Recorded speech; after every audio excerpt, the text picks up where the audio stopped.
बिस्मिल्लाहिर्रहमानिर्रहीम अस्सलाम वालेकुम। आप उसामा गाजी यूट्यूब चैनल देख रहे हैं। अमेरिका उसके इत्तेहादी देखते रह गए और चीन और ईरान के दरमियान 25 साल का मुआहदा हो गया, इस पर दस्तखत भी हो गए। इस तरह से खरबों डॉलर के मंसूबे के साथ अब ईरान भी जुड़ गया है, चाहे बेल्ट एंड रोड इनिशिएटिव हो, चाहे सी पैक हो, अब ईरान भी उसके साथ जुड़ गया है। इसके पाकिस्तान को बहुत से अब फवायद हासिल होंगे इस मुआहदे के। लेकिन अमेरिका ने अब एक नई चाल चली है। अमेरिका ने सोचा है कि हमने बड़ा दबाव डालकर देख लिया, पाकिस्तान समेत बेल्ट एंड रोड इनिशिएटिव में जितने ममालिक शामिल हुए उन पर बहुत ज्यादा दबाव डालकर देखा। अमेरिका ने कोई छुपाया नहीं कि वो सी पैक के शदीद खिलाफ है, लेकिन ना पाकिस्तान पीछे हटा, ना कई दीगर ममालिक इससे पीछे हटे। अब अमेरिकी सदर जो बाइडन ने अपने करीब तरीन इत्तेहादी बरतानवी वजीर आजम को फोन किया है और फोन पर कहा है कि और कोई हल नहीं है चीन का मुकाबला करने का सिवाय इसके कि हम भी अब इसी तरह का कोई मंसूबा लेकर आएं। चूंकि बड़ा कंप्रिहेंसिव मंसूबा बेल्ट एंड रोड इनिशिएटिव, तो अब अमेरिकी सदर ने कहा है कि हमें भी अपने इत्तेहादियों के साथ मिलकर कुछ ऐसा मंसूबा बनाना पड़ेगा कि हम मुख्तलिफ ममालिक में जो तरक्की पजीर ममालिक हैं, जिनको तरक्की की ज़रूरत है, वहां जाकर इस तरह के मंसूबे लगाएं, उनको कर्ज में सहूलत देकर और डेवलपमेंट के इस तरह के मंसूबे लगाएं, वरना चीन हमें कहीं का नहीं छोड़ेगा। चीन बहुत आगे निकल गया है, हम पहले ही बहुत पीछे रह गए हैं। अब इससे पहले कि इसकी तफसील क्या है और चीन और ईरान के दरमियान जो मुआहदा है वो कितना अहम है, कितना बड़ा मुआहदा है, इस पर जाने से पहले मैं आपको बता दूं कि सी पैक हो या बेल्ट एंड रोड इनिशिएटिव, ये दुनिया की तारीख के बड़े, जिस तरह सी पैक पाकिस्तान की तारीख का सबसे बड़ा है, तो बेल्ट एंड रोड इनिशिएटिव जो सिल्क रूट, जो एक तारीखी होता था, एक रूट होता था तिजारत का, उसको देखते हुए ये बनाया गया है। तो ये बड़ा कंप्रिहेंसिव है चीन का मंसूबा। 2013 में अगर हम देखें इसको, इसका बाकायदा आगाज होता है प्रॉपर तरीके से।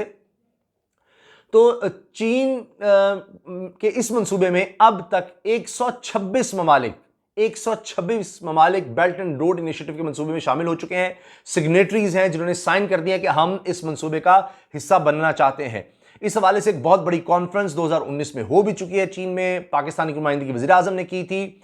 इसके अलावा इन 126 ममालिक के अलावा 29 बड़ी ऑर्गेनाइजेशंस भी इसका हिस्सा बन चुकी हैं इस बेल्ट एंड रोड इनिशिएटिव का। ये एशिया, यूरोप और अफ्रीका को मिलाता है।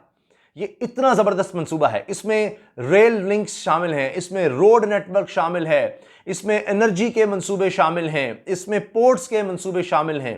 तो ये बड़ा ही कंप्रिहेंसिव मंसूबा है। कई ममालिक में, अफ्रीका हो, मैंने आपको बताया चीन वहां पर इस तरह की इन्वेस्टमेंट कर रहा है, पाकिस्तान तो सबसे आगे आगे है। तो लिहाजा अब देखा यह गया है कि चीन पर बड़ी ज्यादा तनकीद हुई। अभी हाल ही में अमेरिका की तरफ से, उसके इत्तेहादियों की तरफ से चीन पर पाबंदियां भी लगाई गई, लेकिन चीन पीछे नहीं हट रहा। अब उसने एक और बड़ा काम किया है कि ईरान के साथ मुआहदा कर लिया है। तकरीबन जुलाई में ये पहले बात सामने आई थी, पिछले साल जुलाई में ईरान की तरफ से कि ये मुआहदा करने जा रहे हैं। इस पर ईरान की पार्लियामेंट में बड़ी बहस हुई। अब चीन और ईरान दोनों पर पाबंदियां हैं, लेकिन इसके बावजूद दोनों ममालिक ने अब इस पर दस्तखत कर दिए हैं। और चीन के वजीर खारजा वांग यी थे और ईरान के वजीर खारजा जवाद ज़रीफ, दोनों ने एक तकरीब में इस पर दस्तखत किए हैं। और अब ये 25 साल का मुआहदा है जो बड़ा ही कंप्रिहेंसिव है। और चीन की तरफ से कहा गया है कि ये कोई वक्ती तौर पर या वक्ती हालात की बुनियाद पर ये मुआहदा नहीं है, ये तवील मुद्दती है, ये मुस्तकबिल में भी जारी रहना है। और जो इस वक्त मौजूदा सूरत हाल है उसका इससे कोई फर्क नहीं पड़ेगा इस पर, क्योंकि हमने 25 साल के लिए मुआहदा किया है। अब इस मुआहदे के हवाले से मैं चंद चीज़ें अर्ज कर देता हूँ कि इसमें यह है कि ईरान में चीन बहुत बड़ी इन्वेस्टमेंट करेगा अगले 25 साल में। तकरीबन ये 400 अरब डॉलर की कही जाती है इन्वेस्टमेंट, बहुत बड़ी इन्वेस्टमेंट है।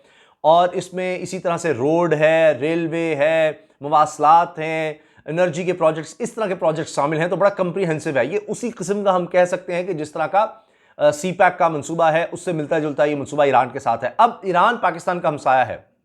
जब इतनी डेवलपमेंट ईरान में होगी, दुनिया के बड़े ज़खायर तेल के और गैस के ईरान के पास हैं, उन ममालिक में ईरान शामिल है, लेकिन पाबंदियों की वजह से वो उतना ज़्यादा तेल और गैस नहीं बेच सकता। अब ये 25 साल का जो मुआहदा हो गया है, अब ईरान ने भी बड़ा इंतज़ार किया कि पाबंदियां हटें या कुछ हो, लेकिन पिछले कई सालों से ईरान मुश्किलात का शिकार है मुआशी तौर पर। उसके पास सबसे बड़ी जो चीज़ है वो ये तवानाई के ज़खायर हैं, तेल और गैस के ज़खायर हैं, लेकिन वो बेच नहीं सकता इंटरनेशनल मार्केट में, उस तरह से उस पर पाबंदियां हैं। तो लिहाजा अब चीन को वो बेचेगा 25 साल के लिए, तो चीन को सस्ती तवानाई मिलेगी। चीन दुनिया में सबसे ज़्यादा तवानाई की ज़रूरत वाला मुल्क है, डेवलपमेंट वहाँ पर बहुत ज़्यादा बड़ी है, आगे हुई है, तो उसको तेल और गैस और इस तरह की तवानाई के ज़राए की बड़ी ज़रूरत है। तो उसको एक सस्ता, बहुत ज़्यादा सस्ता तेल ईरान से मिलेगा और बदले में वो ईरान में मंसूबे लगाएगा। अब जब वो ईरान में मंसूबे चीन लगाएगा तो जाहिर है कि ईरान की माशी हालत बहुत बेहतर हो जाएगी। फिर पहले ही रेलवे और रोड लिंक्स जो हैं वो पाकिस्तान और ईरान से जुड़ रहे हैं, अब सी पैक जुड़ रहा है, तो ईरान ने जितनी भी तिजारत अब करनी होगी चीन से या चीन ने ईरान से, तो वो सी पैक से ही होकर जाएगी। और इसी तरह से इसमें तुर्की भी शामिल हो रहा है। तो लिहाजा आप देखिए कि कितना फायदा इसमें पाकिस्तान को होगा। मैं एक सादा सी मिसाल देता हूं। कहते हैं कि किसी इलाके में आपने अगर डेवलपमेंट करनी है तो वहां से आप रास्ता गुजार दें, सड़क बना दें, वहां रास्ते हों। अब आप देख लीजिए, जो भी इलाका, जो भी मुल्क, वहां पर रोड नेटवर्क आप अच्छा बना देंगे, वहां पर आमदोरफ्त होगी, तो उस सड़क के इर्द गिर्द कैसे कैसे कारोबार चल पड़ते हैं। आप देखिए पूरा खित्ता जो है वहां पर, उसमें एक्सेसिबिलिटी आ जाती है। तो अब ये पूरा जब पाकिस्तान का इलाका होगा, सी पैक के रोड्स यहां से, रेलवे यहां से गुजर रही हैं, फिर पोर्ट है, तो उससे आप अंदाजा लगाइए कि कितनी ज्यादा डेवलपमेंट होगी। भारत को इससे यकीनन नुकसान हुआ है।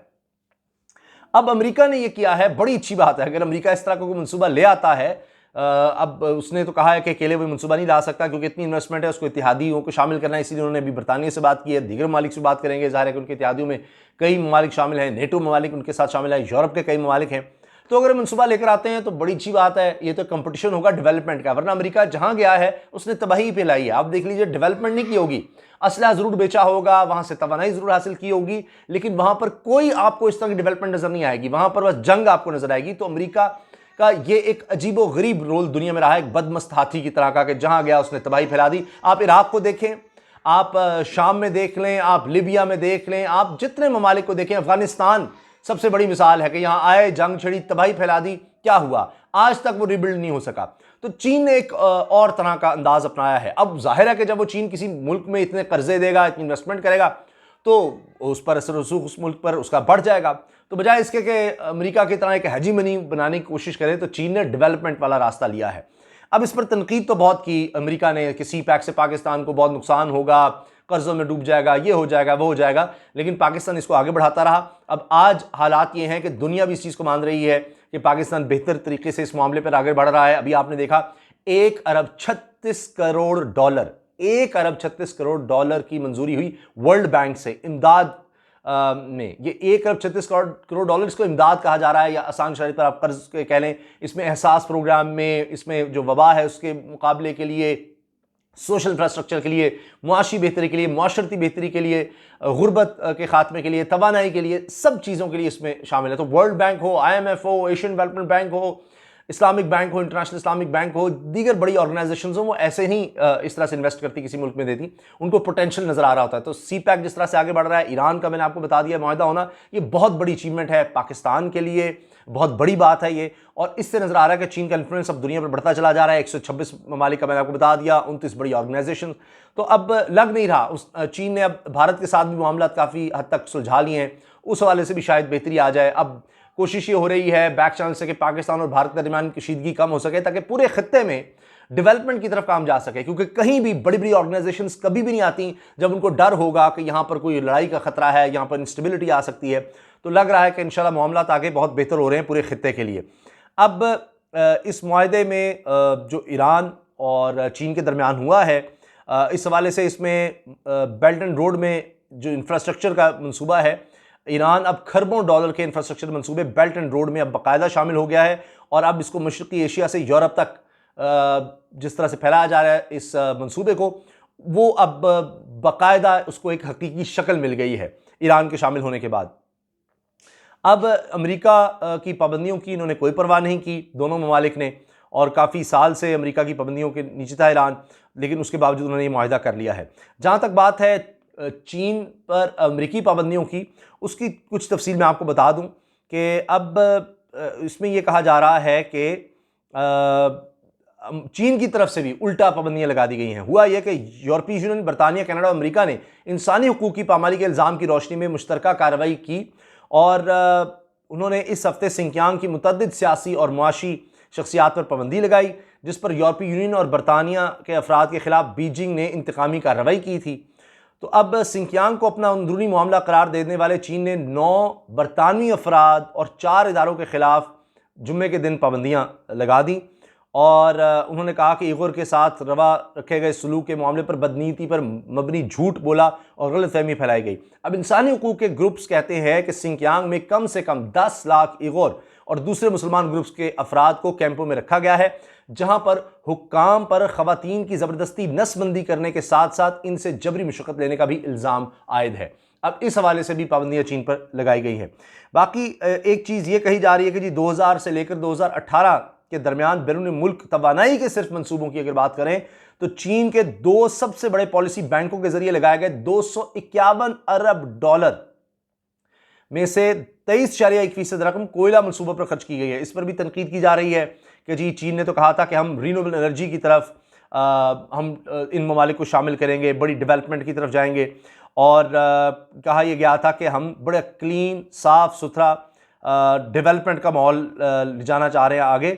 और अमेरिका को और उसके इत्तेहादियों को शक है कि जी इससे चीन दुनिया में अपना असर और रसूख बढ़ा रहा है, ख़ासतौर पर अफ्रीका में उसने बड़ा बढ़ा लिया है। तो अब ये उनकी तशवीश है। चीन इसको रद्द करता है और चीन कहता है जी हमने तो कई ममालिक में सड़क, रेलवे, डैम और बंदरगाहें बनाने के लिए मदद फराम की है और हम इसको आगे ले जाने पर तैयार हैं। सदर शी जिनपिंग ने यह कहा कि बेल्ट एंड रोड के तहत खुले, सब्ज और साफ सुथरे ताउन को हम आगे बढ़ाने का वादा करते हैं और हमारा ये मनसूबा है। लेकिन फिर तनकीद पर होती है कि जी फिर आप कोयले के मनसूबे क्यों लगा रहे हैं, इस तरह के मनसूबे क्यों लगा रहे हैं। तो बहरहाल आपकी इस बारे में क्या राय है कि क्या अमेरिका चीन का मुकाबला कर सकेगा और क्या वो इस तरह का कोई मनसूबा लाएगा मद्दे मुकाबिल, और अगर आता है तो मेरी नज़र में तो इसमें भी पाकिस्तान का फ़ायदा है। तो अब आपके ख्याल में, आपकी राय में क्या अमेरिका ऐसा मनसूबा लाएगा और पाकिस्तान को उसमें शामिल होना चाहिए, नहीं होना चाहिए? इस बारे में कमेंट्स में अपनी राय ज़रूर दीजिएगा। इजाज़त दीजिए। अल्लाह हाफ़िज़। पाकिस्तान जिंदाबाद।